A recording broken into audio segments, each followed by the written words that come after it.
നമഃ. ഏവർക്കും പ്രണാമം. നമുക്ക് ശ്രീ വാൽമീകി രാമായണത്തിലേക്ക് തന്നെ മടങ്ങാം. ഇനി ആരെയാണ് വിജയിക്കാനുള്ളത്? മഹാമേരു ശൃംഗത്തിൽ അന്നത്തെ രാത്രിയിൽ തങ്ങുന്ന അരക്കർക്കോൻ ചിന്തിച്ചു. ചന്ദ്രലോകത്തിലേക്കാണ് അസുരേന്ദ്രൻ യാത്ര തുടർന്നത്. ദിവ്യമാല്യങ്ങൾ, ലേപനങ്ങൾ എന്നിവയണിഞ്ഞ് അനേകം അപ്സര സ്ത്രീകളോട് കൂടി തേരിൽ പോകുന്ന ഒരുവനെ മാർഗമധ്യത്തിൽ ദശാസ്യൻ കണ്ടു.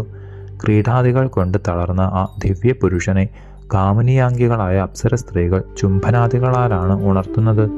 അതെല്ലാം കണ്ട രാവണന് വളരെയധികം കൗതുകം തോന്നി. ഋഷീന്ദ്രന്മാരിൽ അഗ്രഗണ്യനായ പർവ്വതനെ കിഴക്കുവെച്ച് കണ്ട ലങ്കാധിപൻ, ദേവർഷിവര്യനായ പർവ്വത, സ്വാഗതം. വേണ്ട സമയത്താണ് അങ്ങ് വന്നു ചേർന്നത്. ആരാണ് ഈ പോകുന്നത്? അപ്സര സ്ത്രീകളിൽ ശ്രേഷ്ഠകൾ ചുറ്റിലുമുണ്ട്. ലജ്ജയൊന്നൊന്ന് കാണാനേയില്ല, നിർഭയനുമാണ്. ചോദ്യങ്ങൾ കേട്ട ദേവഋഷി പർവ്വതൻ മറുപടിയായി, ഉണ്ണി, മഹാബുദ്ധിമാനായ രാവണ, സത്യാവസ്ഥ പറയുന്നത് കേൾക്കൂ.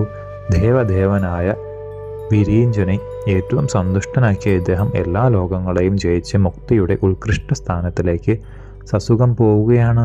അങ്ങേപോലെ ഉഗ്ര തപസ്സുകൊണ്ട് ലോകങ്ങളെ മുഴുവൻ ജയിച്ച് സോമരസം സേവിച്ച ഈ പുണ്യശാലി പോവുകയാണ്. രാക്ഷസ വ്യാഘ്രനായ അങ്ങ് ശൂരനും സത്യപരാക്രമിയുമാണല്ലോ. ഉത്തമധർമ്മങ്ങൾ തന്നെ സ്വരൂപം എടുത്തവരാണ് ഇവർ.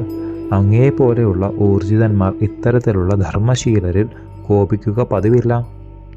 പർവ്വത ഋഷിയുടെ മൃദുഭാഷണം രാവണനെ ശാന്തനാക്കി. ഉടനെ മറ്റൊരു ദിവ്യരഥം വരുന്നത് കണ്ടു. ഓജസ് കൊണ്ട് മിന്നിത്തിളങ്ങുന്ന ഒരു മഹാകായൻ കൊട്ടിലും പാട്ടിലും ആനന്ദിച്ചുകൊണ്ട് അതിലിരിക്കുന്നു. അത്ഭുത പരതന്ത്രനായ അരക്കർക്കോൻ വീണ്ടും ചോദിച്ചു, ദേവർഷി പ്രമുഖ, മനം കവരത്തക്ക വിധത്തിൽ ആടിപ്പാടുന്ന കിന്നരന്മാരാൽ ആവൃതനായ ഈ മഹാ തേജസ്വി എങ്ങോട്ടാണ് പോകുന്നത്? മുനിസത്തമൻ മന്ദഹാസത്തോടെ അരുളി ചെയ്തു, നിശാചരേന്ദ്ര, മഹാശൂരനായ ഇവൻ ഒരിക്കൽ പോലും അടർക്കളത്തിൽ നിന്ന് പിന്തിരിയാത്തവനാണ്. ഘോരയുദ്ധത്തിൽ ശത്രുക്കളാൽ മർദ്ദനമേറ്റു ഉഗ്രരണങ്ങളിൽ വിജയം വരിക്കാറുള്ള ഇവൻ സ്വാമിക്കായി ജീവൻ വെടിഞ്ഞു. അതുല്യ സൈന്യങ്ങളോട് കൂടിയ അനേക വീരന്മാരെ നിഗ്രഹിച്ച ഈ വീരൻ പോരിൽ വീരമൃത്യു വണഞ്ഞു. ഏത് ലോകത്തിനും ഇന്ദ്രനു കൂടിയും അതിഥിയാണ് ഇദ്ദേഹം. ഈ നരവരനെ ശീതനൃത്താദികളാൽ പരിസേവിക്കുകയാണ് അവർ. പെട്ടെന്ന് രാവണൻ ചോദിച്ചു, അമേയ പ്രഭയാർന്നുകൊണ്ട് പോകുന്ന ഇവൻ ആരാണ്? എല്ലാം അറിയുന്നവനാണ് പർവ്വത ദേവർഷി. എന്നാൽ അതിസാമർഥ്യത്തോടുകൂടി മറുപടിയായി, ഹേ രാജേന്ദ്ര, കനകനിർമ്മിതമായ ഈ ദിവ്യവാഹനത്തിൽ മുഴുവമ്പളി തുല്യവദനത്തോടു കൂടിയ ഇദ്ദേഹം സ്വർണദാനം അനേകം ചെയ്തതിനാൽ വിചിത്രാഭരണ വസ്ത്രങ്ങൾ ധരിച്ച് വായുവേഗമാർന്ന യാനപാത്രത്തിൽ അത്യുജ്വല കാന്തിയോടെ പോകുന്നു. മാമുനീന്ദ്രന്റെ വാക്കുകൾ കേട്ട ദശാസിൻ പിന്നെയും ചോദിച്ചു, ഋഷിസത്തമ, ഈ പോകുന്ന നൃപന്മാരെ പറ്റി പറയൂ. എൻ്റെ അച്ഛനെ പോലെയുള്ളവനാണ് അവിടുന്ന്. ഇവരിൽ ആരോട് യാചിച്ചാലാണ് എനിക്ക് പോർവിരുന്ന് കിട്ടുക? ധർമ്മജ്ഞനായ അങ്ങ് വേഗത്തിൽ പറഞ്ഞു തരണം. ദേവർഷി പ്രമുഖൻ ദശാസിനോട് മറുപടിയായി തുടർന്നു, മഹാരാജാവേ, ഈ പോകുന്ന മന്നവന്മാർ പോരിനെ അല്ല, വെണ്ണിനെയാണ് ആഗ്രഹിക്കുന്നത്. എന്നാൽ അങ്ങയുടെ ആഗ്രഹത്തിനനുസരിച്ച് ആളെ ഞാൻ പറഞ്ഞു തരാം. 7 ദ്വീപുകളുടെയും അതിനായകനായി അതിതേജസാർന്ന ഒരു രാജർഷിയുണ്ട്. വിചിത്രവർണ്ണ ആഭരണാദികളാൽ വിളങ്ങുന്ന അദ്ദേഹം അനശ്വര യശസ്സാർജിച്ച മാധാതാവാണ്. ആ രാജർഷി പ്രമുഖൻ അങ്ങേക്ക് അടരാകുന്ന ഭിക്ഷ തരാതിരിക്കുകയില്ല. അത്യുത്സാഹത്തോടെ പൗരസ്ത്യനന്ദനൻ ധൃതിപ്പെട്ടു. ആ രാജാവ് എവിടെയാണിരിക്കുന്നത്? ആ നരഋഷഭനുള്ള സ്ഥലത്തേക്ക് ഞാൻ പൊയ്ക്കൊള്ളാം. രാവണന്റെ ജാഗ്രത കണ്ട ദേവഋഷി അരുളി ചെയ്തു, ഉണ്ണി, യവനാശ്വന്റെ ആത്മജനാണ് ത്രിഭോത്തമനായ മാന്ധാതാവ്. സാഗരാന്തങ്ങളായ 7 ദ്വീപുകളെയും ജയിച്ച ആ മഹാനുഭാവൻ ഇപ്പോൾ സ്വർഗത്തിലേക്ക് പോകും. അധിക താമസമെന്നീ നൃപേന്ദ്രമുഖ്യനായ വീരമാന്ധാതാവിനെ ബ്രഹ്മവര തൃപ്തനും മഹാപരികഭുജനുമായ അയോധ്യാനാഥനെ കണ്ടെത്തി.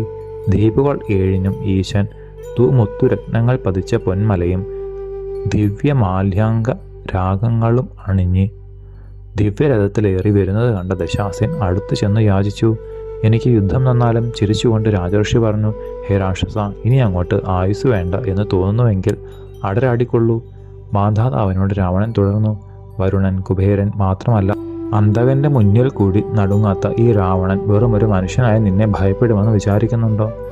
ക്രോധത്താൽ ദഹിപ്പിക്കുന്ന മട്ടിൽ നോക്കുന്ന ദശവദനൻ അനുചരന്മാരായ അരക്കന്മാരോട് ആജ്ഞാപിച്ചു, ദുരാത്മാവായ ദാനവേന്ദ്ര, സജീവന്മാർ ചൊടിച്ചുകൊണ്ട് ശരങ്ങൾ വർഷിച്ചു തുടങ്ങി. അടരിൽ അതിസമർത്ഥരായ അരക്കരുടെ അസ്ത്രങ്ങളെ അമേന്ദ്രേന്ദ്രതുല്യനായ രാജഋഷി കഴുകത്തൂവൽ വെച്ചതും നേരിട്ട് വേഗത്തിൽ പോകുന്നതുമായ ശരജാലങ്ങളാൽ തടുത്തു. സാരണൻ, ശൂകൻ, പ്രഹസ്തൻ, അകംഭനൻ, മഹോദരൻ, മാരീചൻ മുതലായ സജീവന്മാർ അമ്പുകളാൽ മൂടപ്പെട്ടു. പ്രഹസ്തൻ രാജഋഷിയുടെ നേരിട്ട് ഉഗ്രങ്ങളായ ശരങ്ങളെ വർഷിച്ചുവെങ്കിലും അവയെല്ലാം അടുത്തു തന്നെ എത്തുന്നതിന് മുമ്പ് ഛിന്ന ഭിന്നമാക്കി. മൃശ്രണി, തോമരം, ഭല്ലം, ഭിന്ദിപാലം എന്നിവയെ തുരുതുരെ അയച്ചത് നരേന്ദ്ര സമീപത്തിലേക്ക് എത്തുമ്പോഴേക്കും അഗ്നിയിൽ ഈയാമ്പാറ്റകൾ പോലെ വെണ്ണീറായി തീർന്നു. നൃപേന്ദ്രൻ കോപാവിഷ്ടനായി. അത്യുഗ്രങ്ങളായ 5 തോമരങ്ങൾ ഒപ്പം അയച്ചത് സുബ്രഹ്മണ്യ സ്വാമിയുടെ വേല് ക്രൗഞ്ചമാമലയെ പോലെ പ്രഹസ്തനെ പിളർത്തി. വജ്രതുല്യമായൊരു മുൾത്തടി വീണ്ടും വീണ്ടും ചുഴറ്റി ഏറ്റവും ശക്തിയോടെ രാക്ഷസേശ്വരൻ്റെ നേരിട്ട് അതിനെ ആഞ്ഞുവിട്ടു. വജ്രം പോലെ മുൾത്തടി വീണപ്പോൾ രാവണൻ്റെ ഇന്ദ്രധ്വജം പോലെ ഒന്ന് കറങ്ങി വീണു. പൂർണ്ണ ചന്ദ്രോദയത്തിൽ സാഗര ജലം ഏറുന്നത് പോലെ നൃപൻ സന്തോഷം കൊണ്ട് തെളിഞ്ഞു. ബോധമില്ലാതെ കിടക്കുന്ന രാവണന്റെ ചുറ്റും നിന്ന് ആശരപ്പട മുഴുവൻ ശുശ്രൂഷിച്ചു. വളരെ സമയം വേണ്ടി വന്നു രാവണന് ബോധം വീണ്ടു കിട്ടുവാൻ. ആ ലോകരാവണായ ലങ്കേശ്വരൻ മാന്ധാതാവ് നൃപേന്ദ്രന് പലതരത്തിലും പരിക്കുകൾ ഏൽപ്പിച്ചു.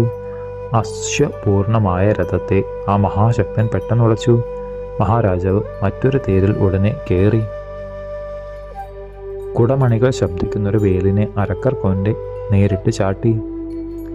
ശേഷം ചരിതം നമുക്ക് അടുത്ത ഭാഗത്തിലൂടെ കാണാം. ഗുരുപാദങ്ങളിൽ സാഷ്ടാംഗ പ്രണാമത്തോടെ നമസ്കാരം.